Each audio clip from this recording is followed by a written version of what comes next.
নমস্কার বন্ধুরা, আজ আমি নিয়ে এসেছি একদম স্বাদে গন্ধে ভরপুর কুমড়োর একটি হালকা পাতলা নিরামিষ রেসিপি, যেটা গরম ভাত বা রুটি দুইয়ের সাথে খেতে দারুণ লাগে আর তৈরিও হয়ে যায় একদমই অল্প সময়ে আর নামমাত্র তেল মশলায়।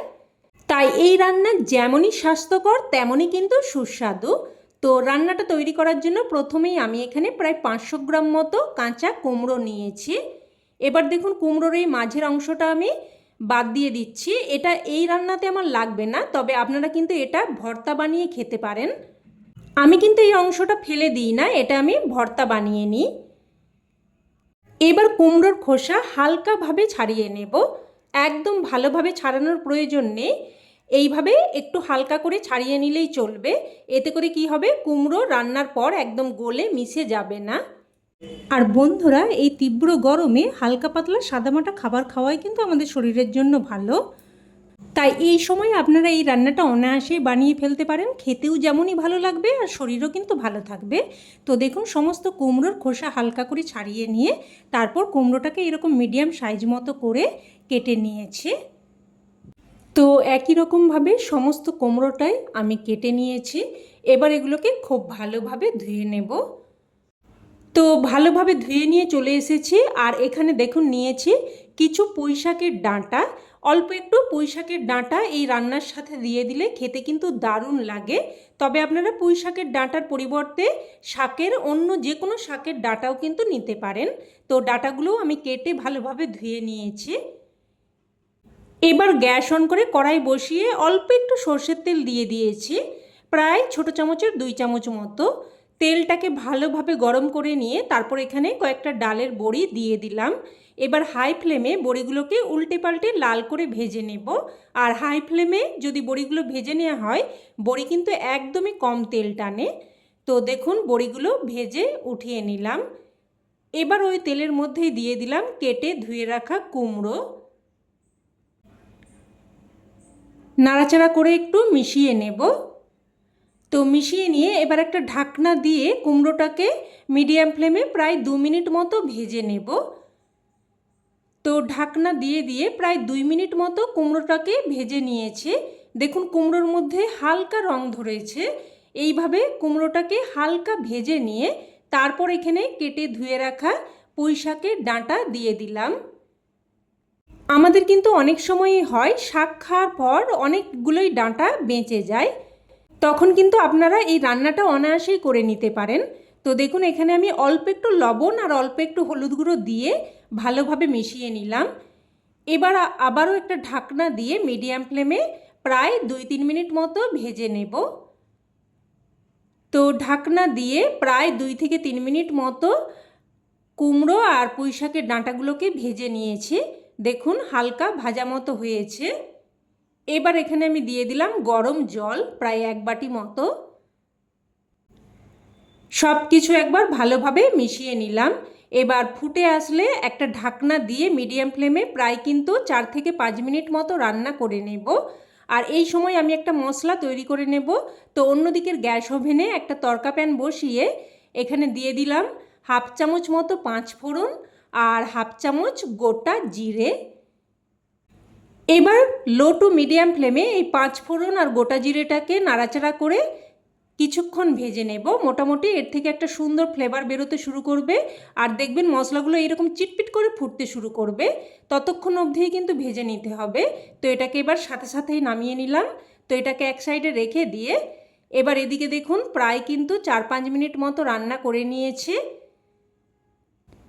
দেখুন কুমড়ো সেদ্ধ হয়ে গেছে আর পুঁইশাকের ডাঁটা সেদ্ধ হতে তো বেশি সময় লাগে না। তো এবার এটাকে আমি একটা পাত্রের মধ্যে নামিয়ে রাখছি। তো নামিয়ে নিলাম। এবার এখানে দেখুন নিয়েছি প্রায় 1 ইঞ্চি মতো আদা। আদাটাকে আমি গ্রেট করে নেব। সম্পূর্ণ আদাটাকে গ্রেট করে নিয়ে এবার এটাকে আমি দুভাগ করে নিচ্ছি। এক ভাগে কিন্তু থাকছে প্রায় 1 চামচ মতো, দুভাগ মতো আদা আর এক ভাগ প্রায় 1/2 চামচ মতো আদা। দেখুন এইভাবে আমি দুভাগ করে নিয়েছি। তো এবার আমি আবারও কড়াই বসিয়ে অল্প একটু প্রায় 1 চামচ মতো সর্ষের তেল দিয়ে দিয়েছি। ফোড়নে দিয়ে দিলাম 1/2 চামচ 5 ফোড়ন আর 2টো শুকনো লঙ্কা। এই রান্নাটা কিন্তু একদমই অল্প তেলে হয়ে যায়।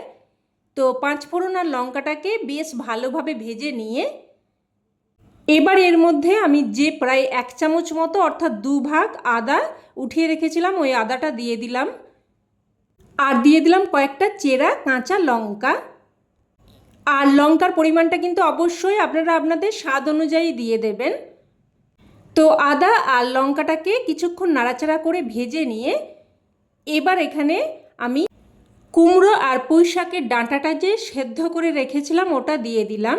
দেওয়ার সাথে সাথে এইভাবে নাড়াচাড়া করে বেশ ভালোভাবে মিশিয়ে নিতে হবে।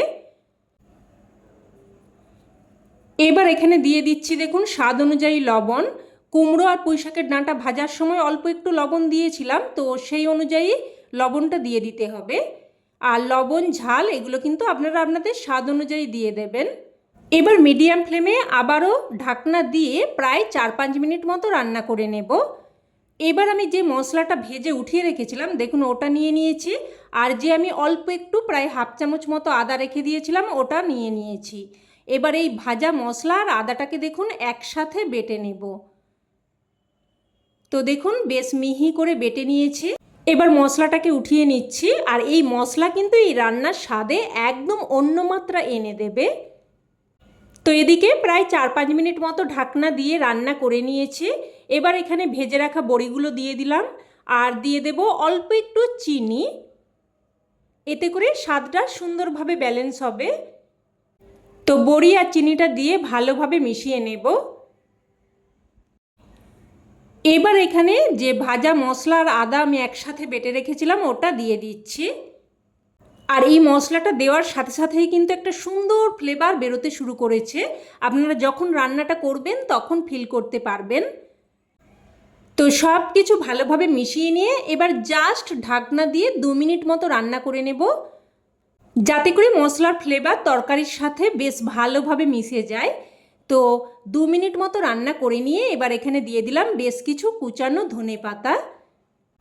একদম স্বাদে গন্ধে ভরপুর একটি নিরামিষ রেসিপি, খেতে এক কথায় জাস্ট অসাধারণ হয়। তো কুচানো ধনেপাতাটা দিয়ে মিশিয়ে নিয়ে এবার গ্যাসের ফ্লেম বন্ধ করে একটা ঢাকনা দিয়ে স্ট্যান্ডিং টাইমে রেখে দিলেই রান্না কিন্তু একদম তৈরি। এবার এটা গরমাগরম ভাতের সাথে পরিবেশন করুন, খেতে কিন্তু জাস্ট ফাটাফাটি লাগে।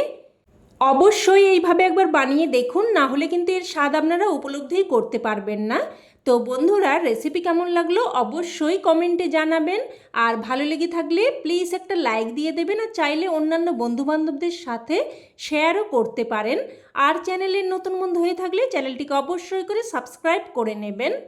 তো আজ এই অবধি, আবারও অন্য কোনো রেসিপিতে দেখা হবে। ততক্ষণে ভালো থাকবেন, সুস্থ থাকবেন। ধন্যবাদ।